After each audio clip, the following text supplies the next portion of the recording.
Why do I look so severe? Is it the hair? The shirt? The whole thing? I don't know. Well,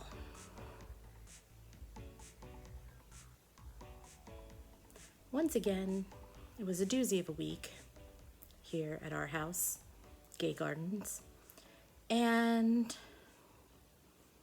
I read 2 books. I don't want to talk about my week. Although there was one thing that I was thinking of. So I am the polyamorous librarian. I've been the polyamorous librarian for years. I was thinking about doing like a thing before the books, like myths about polyamory, just a little polyamory thing, and then like cutting down the number of books I talk about and pretty much only focusing on the up and coming books, which I try to do anyway, but tighter, maybe even scripted. The one reason that I would not do this is because this whole endeavor was to get me more comfortable and aware of myself as I speak. And I think scripting things is sort of the quick path to me grabbing that part, tripping that part of me even that's like a perfectionist, and not a healthy, like, get this done perfectionist, more of a, this will never be right. No, that's not even the kind of perfectionist I am. It's the, I have to top myself every single time perfectionist. But my audience is me. And my preferred audience past me are more me's. People who don't necessarily have anyone to talk to about like books or new books or whatever, and they want someone to talk about books and be like, oh, is that a good one? Is that a good one? Basically anyone who's not like really friendly with their local librarian. But mostly this is a really self-indulgent project in the sense that I'm doing it for me. But to switch gears on it and to think about what it would be to have a real audience and to look for a real audience, I would set myself up for disappointment and open myself up to, I don't know, people, the internet. But more than that, I would be the person who'd be like, how can I make this bigger? How can I make this bigger? How can I make this more challenging for me? Because bigger to me means a bigger challenge for me. That's a problem. That's a big problem that I've had in the past, because I will challenge myself on anything that I think will make me a better person, anything I can learn from. This sounds great on paper, doesn't it? But ultimately, I will burn myself to ashes under this concept, right? Under this like idea that I'm doing something good for myself. And I've done it before. I did it with something as silly as online karaoke at the beginning of the pandemic. I was like, let's do karaoke on Facebook. It seems like we could be able to go live and do that. So I made like a little karaoke group. Friends could invite friends, and it was great. But every week, I started to get really like, I started with, I have a fear of singing in front of people because my father's an incredibly talented musician, and he has done things that made me feel very self-conscious in public, made me very embarrassed in public, and so it was very difficult for me to sing in front of people. So I used karaoke as sort of a way to get over that fear and be okay with it, and be okay with being like not the world's greatest singer, and still being able to do that in front of my friends and strangers. And I got some really great validation, which wasn't like, you're the best singer in the world, because I know that. But what it was is, you're doing great. This was really fun. This was really funny. This was really exactly what you were going for. I gave one person chills one time, but then I would do these things that were like I would just keep challenging myself. I shaved my head to do Les Mis. I was like, okay, I need to be like in underwear to challenge, to do Rocky Horror, to challenge like how I feel about my body. And I didn't feel any better about my body afterwards. I just showed my body off to people, some of whom I didn't want to see my body. Like, it became this whole thing where I was like, I can challenge like one thing here, so why not challenge every insecurity I have? But then I was going up with an audience of people who I really, like, most of them I really cared about because they were friends, and some of them are strangers, and sometimes stranger validation is a lot more helpful than, you know, friend validation. It just comes from a different place, right? But in between, there were these people who were like friends of friends. I didn't want them to see my body. I didn't want them to see me at my most insecure and working towards getting rid of those insecurities, and that made me feel worse. But I had to keep making it bigger. I had to keep diving deeper into myself until there was like nothing left of me. And it was ridiculous. I was being ridiculous. And that's why I'm like, oh, maybe I shouldn't do that. Maybe I shouldn't try to do more here. But then I wonder if I'm keeping myself small. I can't win. I can't win against myself. Cool, great. Let's talk about books, 'cause I've already been talking 7 minutes already. I read The Island of Dr. Moreau to get ready for The Daughter of Doctor Moreau, which I thought this was a great idea. Knock out a classic that I've never read before, and then I'll be ready for this book. I didn't need to read it. In fact, I was feeling like it's been a really long time, but the weird, doomed Val Kilmer, Fairuza Balk, Marlon Brando movie was maybe as much an inspiration as the book. And honestly, you don't need either of them. This book is less a retelling, reimagining, or remix, as everybody likes to say, which I loathe. And really more of a just inspired by. They're both very grounded, but they go such different places as a result of the change of location, which I think is really, really interesting. This book is lush in its writing. It is like a slow build to a really explosive climax. But I saw, of course, I do the Goodreads, what's the lowest, what's the highest. A lot of people were complaining, oh, it's so slow paced, it's so slow paced, it's so slow paced. Now, The Island of Dr. Moreau is like just a little novella. I knocked that thing out like, I think without the chapter breaks, you're talking about like, I think it was like 70 pages on whatever version I got, because it's classic, it's in the public domain. And so I'm expecting this book to be, I guess, sort of the same man goes to island, whatever. That is not what this book is about. This book is about colonialism in a very specific time and a very specific place.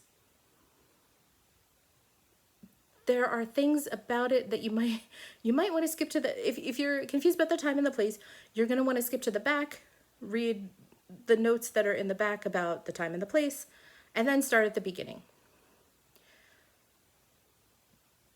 But because the novella is so short, everything is very compressed, and it's also kind of like a old school sci-fi, creepy, that, leads to all the things that it leads to. But in this, it's there's so much more going on in terms of like, what does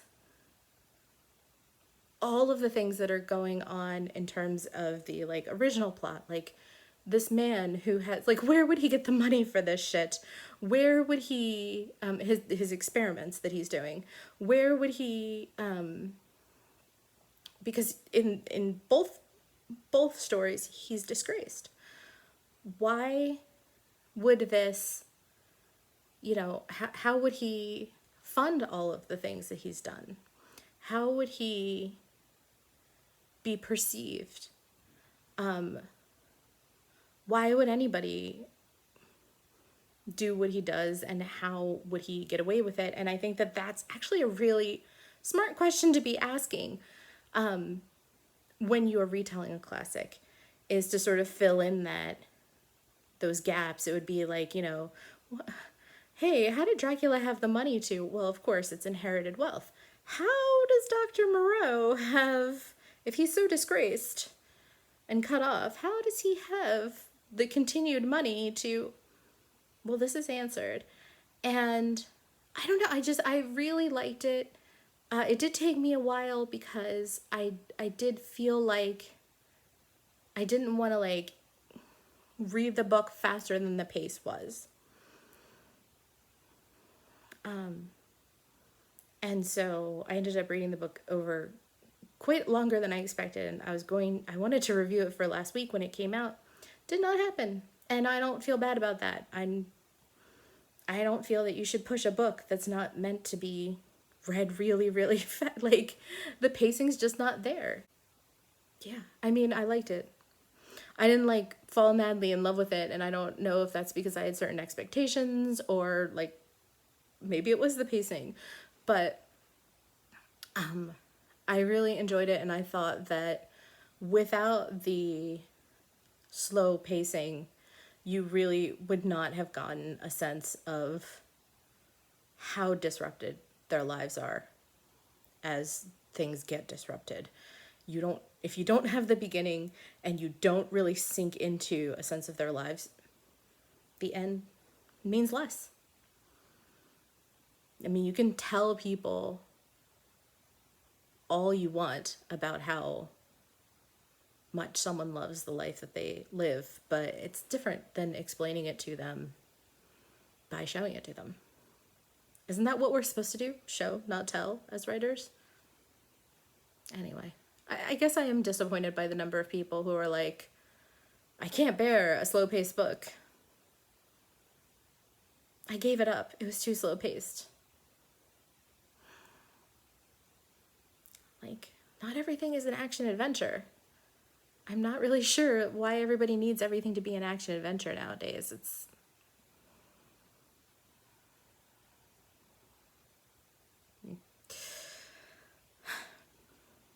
However, the other book that I read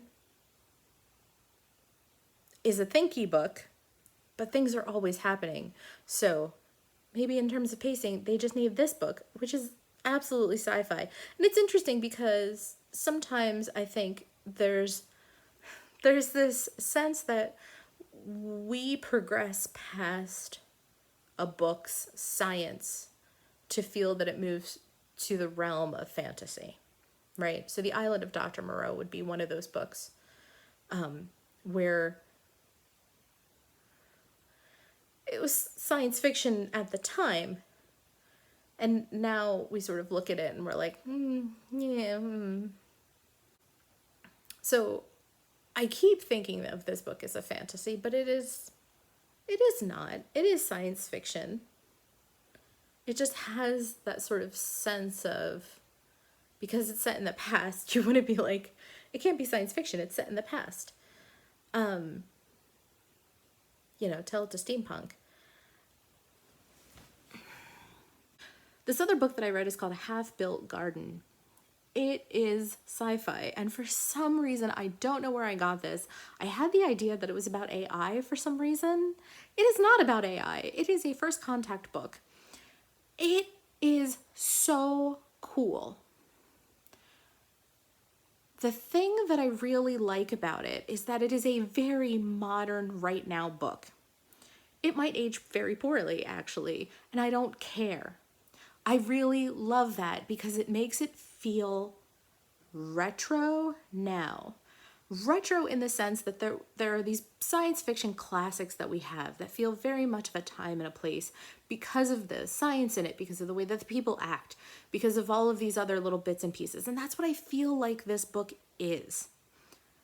It feels like it has those kinds of, like, I feel like it's like someone said, hey, do a like first contact book like they would have done back in the 1960s, but make it very 2022. And so you have this very, like, I feel like I've read this kind of book before, but I haven't read this book before. And I really love that about it because it feels familiar while being very much new. And it is about how in the nearish future, when we have sort of gotten our shit together a little bit and decided, hey, you know what, we're going to get our shit together a little bit. We're going to push back at climate change. We're going to push back at corporations. We're really going to get what we feel is back on track. Get our planet healing.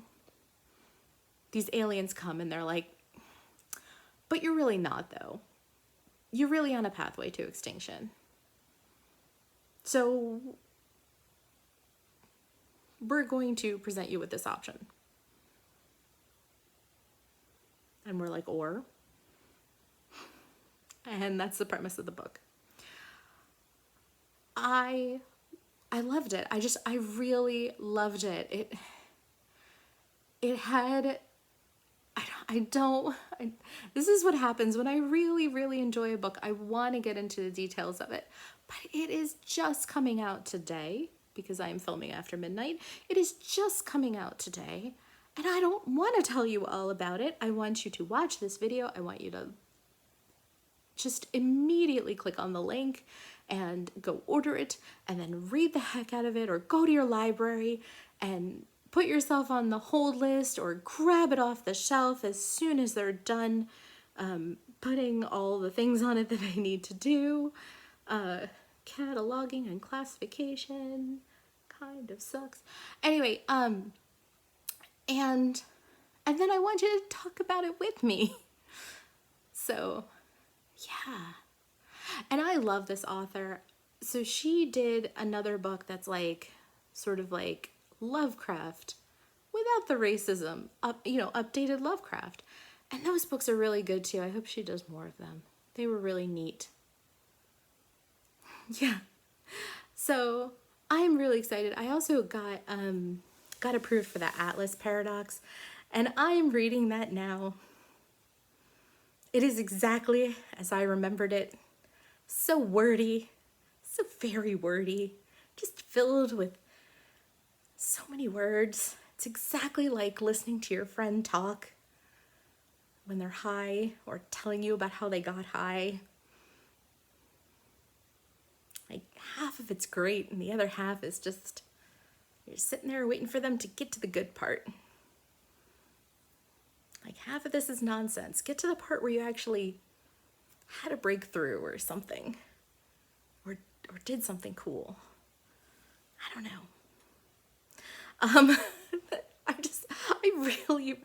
I really liked the Atlas 6, and I hate philosophy, and I really still managed to like it, and I still like this one too. It's not, despite these ridiculous sentences where they're like, well, if objects are really, I don't know, it's like, if up is down, then down is really up, isn't it? And then you just have to read like a paragraph of that. And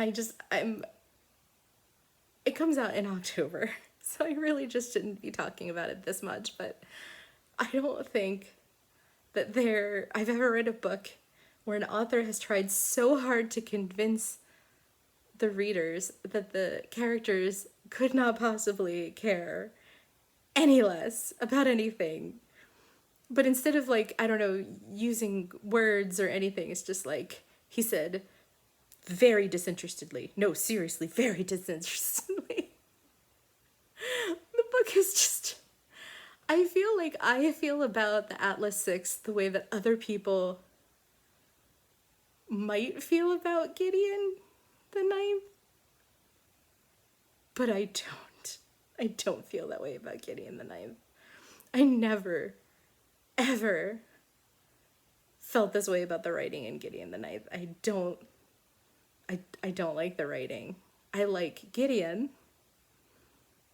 I liked things about the story, but not the bumping up of the, you know, the sun limbed across the whatever the ground or whatever, and then like 2 seconds later there's some sort of sex joke. Like, I don't,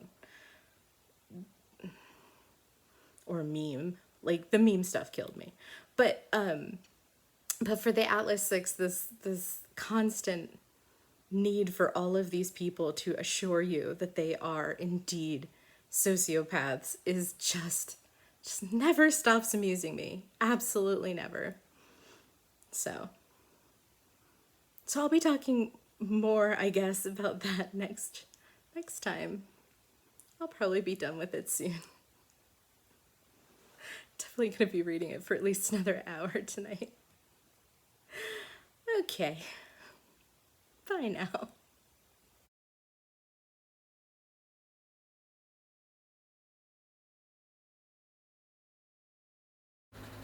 The publisher sent me a high-res version of this cover, and I thought I saved it, but I did not. And so I had to use this one. Totally embarrassing.